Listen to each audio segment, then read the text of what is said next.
after and get into Europe and help them. We didn't have the resources, we weren't ready. The Marine Corps numbers less than 65,000 men. The Army about 100,000. The Navy just lost 4 battleships. We've only got 6 aircraft carriers. Fortunately, they missed the 3 that were in the Pacific. But we got a problem.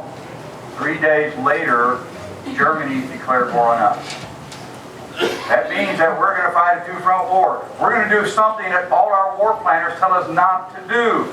Split your resources and go opposite direction and try to fight a 2-fight war. Well, guess what, folks? Our military leaders and our government had to pick one. That meant that the command staff in the Pacific Theater of Operations got the worst command given. Hold until relieved. Hold until relieved. And there was nothing coming. What was out there was out there. All our resources knew we need to go to Germany first. Because if Germany wins, for all practical purposes, the world is going to lose. And we knew that. So our men and women out there had the toughest job ever, hanging on, doing the best they had with the resources available until we could get back in the game. Did y'all know that in 1904, the Japanese government had made it national law? They are not going to surrender. A national law. They are not going to surrender. They're going to die for their country. Did you know that they had never lost a war? And in 1905, their Navy, rated number 15 in the world, defeated the Russian Navy, rated number 5. Your Navy took that as a very serious threat because in 1905, your Navy was rated behind Argentina. You got a problem. 40 years later now, these people have been training, they've been gearing up, they're ready, and they did something we've been talking about doing. Launching airplanes from a ship and strike targets. And they just did. They struck Pearl Harbor. And they totally devastated Pearl. Then they hit the Philippines. World War II is upon us. All our war planners also tell you to do this. Train and learn. America raised their hand and did just that. They joined the fight. They got in the game. But the first thing we got to do, folks, is learn about our enemy. So know your enemy. 皆さんはおはようございます。我々は大日本帝国陸軍家日本語英語 No Japanese. It's like that every time. You tell me an all Japanese tour is supposed to come through here. And anyway, good morning. Glad to see that all of you are able to sit in the shade.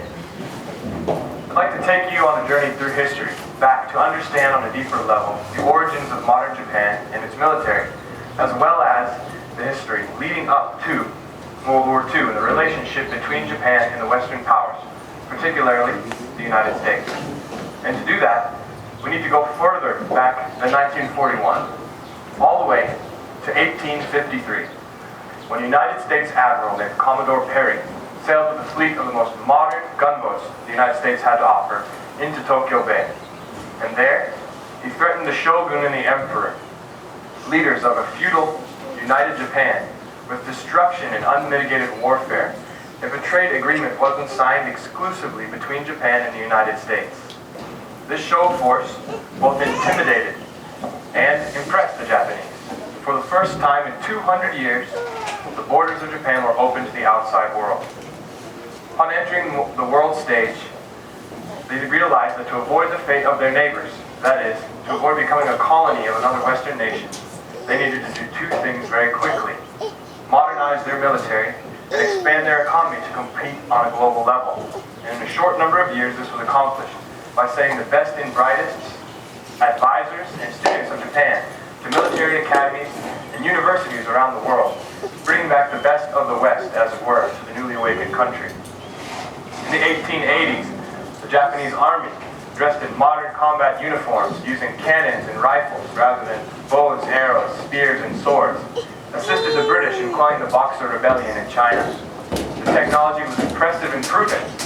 Further developments were made in this field of military study until 1904, when a territorial dispute erupted between Tsarist Russia and Japan on land in Korea and northern China. The Russians were soundly beaten on both land and sea, and the world was shocked. because for the first time in the history of modern warfare, a non-Western power defeated a Western one. Fast forward a few years to World War I. The Japanese assisted the Allies, guarding their shipping lanes in the Pacific theater, and also eradicating the Germans from their colonial bases in China. However, relationships soured and went downhill as the 1930s brought with it the Great Depression.